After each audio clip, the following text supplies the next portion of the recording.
Bismillahirrohmanirrohim. Assalamualaikum warahmatullahi wabarakatuh. Anak-anak sekalian, di program PJJ yang kedua, pertemuan kedua semester pertama ini, kita akan membicarakan menindaklanjuti masih dalam bab pertama tentang perwujudan Pancasila dalam kehidupan bernegara. Kita bisa lihat kenapa Pancasila menjadi dasar dan sumber hukum di negara kita yang kita sepakati bersama, di mana Pancasila yang berlaku adalah Pancasila yang terdapat di dalam pembukaan Undang-Undang Dasar 1945. Nilai Pancasila yang pertama atau sila yang pertama, ketuhanan yang Maha Esa, hendaknya menjadi ciri bagi bangsa Indonesia. Hal mana bangsa Indonesia seharusnya memiliki nilai-nilai kepercayaan terhadap Tuhan yang Maha Esa, di mana hampir 6 penganut agama di Indonesia, Islam, Kristen, Hindu, Buddha, Protestan, dan yang lainnya dapat hidup berkembang di Indonesia. Keragaman beragama inilah yang harus kita tumbuh kembangkan, saling menghormati, tidak saling menghujat, dan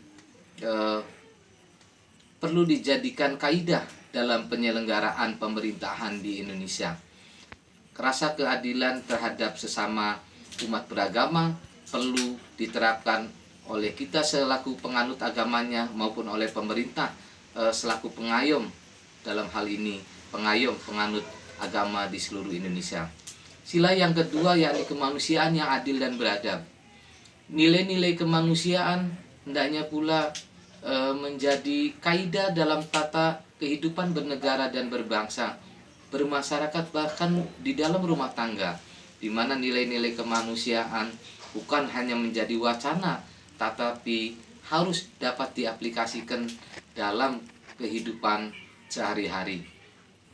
Bisa kita contohkan nilai kemanusiaan bagaimana pemerintah mengayomi terhadap masyarakat yang di saat COVID seperti ini hendaknya diberikan satu pemahaman, pengayoman agar masyarakat jangan sampai merasa cemas dalam menghadapi situasi seperti ini, termasuk dalam dunia pendidikan itu. Kita kesulitan banget saat ini bagaimana pendidikan itu berjalan. Di situ ada nilai-nilai kemanusiaan, di mana orang tua menjadi susah, di mana guru-guru juga kesulitan, tidak bisa mengukur keberhasilan pendidikan. Itu ada unsur nilai kemanusiaannya. Apalagi kesulitan ekonomi buat masyarakat kita, saudara-saudara kita sebagian besar juga sama seperti itu. Hendaknya menjadi bahan perhatian kita semua. Yang ketiga yaitu persatuan Indonesia. Adanya pengelompokan masyarakat di dalam kehidupan bernegara maupun di kehidupan bermasyarakat pun pula menjadi sebab kenapa nilai-nilai luhur Pancasila itu tidak bisa berjalan dengan baik. Ini yang kadang-kadang kita sulit untuk menjadi untuk bersatu sebagai suatu bangsa gitu. Yang keempat adalah kemanusiaan, kerakyatan yang dipimpin oleh hikmah kebijaksanaan dalam permusyawaratan perwakilan, di mana pengambilan keputusan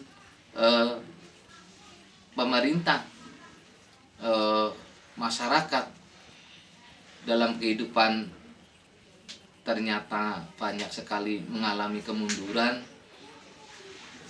Ya, untuk pengambilan keputusan dalam hal ini sering sekali keputusan itu muncul secara tiba-tiba dan masyarakat dibuat kaget.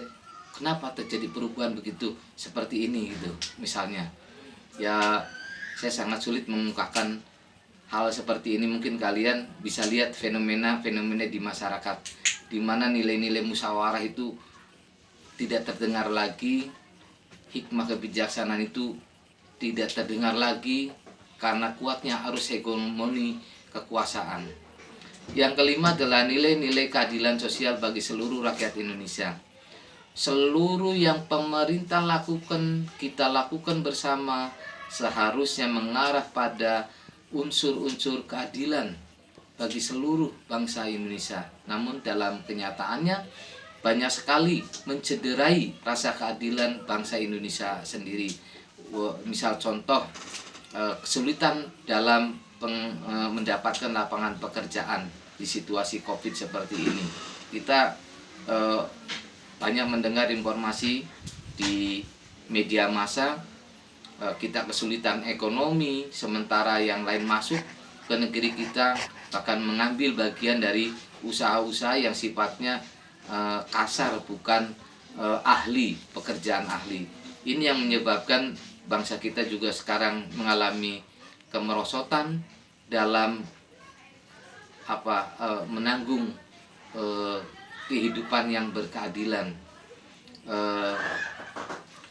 Oleh karena itu harus menjadi evaluasi kita bersama, bila mana ada hal-hal yang bertentangan dengan nilai-nilai luhur Pancasila, sila ke-1, ke-2, ke-3, ke-4, dan ke-5, hendaknya kita mengoreksi, introspeksi bersama.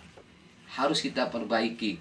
Bukan hanya jadi wacana Pancasila kita agung-agungkan, namun dalam kenyataannya banyak sekali pelanggaran-pelanggaran yang kita buat. Oleh karena itu saya berharap anak sekalian, kita introspeksi diri kita sendiri, apakah nilai-nilai ketuhanan, nilai-nilai Pancasila itu, nilai-nilai kemanusiaan, nilai-nilai persatuan, nilai-nilai permusyawaratan, nilai-nilai keadilan itu dapat tumbuh berkembang menjadi ciri khas dari masyarakat Indonesia. Anda silakan pikirkan, dan kalian juga mengevaluasi diri agar memiliki pemahaman terhadap nilai-nilai luhur Pancasila, bukan hanya dalam wacana tetapi kita praktikkan bersama. Demikian, billahi taufiq wal hidayah. Wassalamualaikum warahmatullahi wabarakatuh. Ini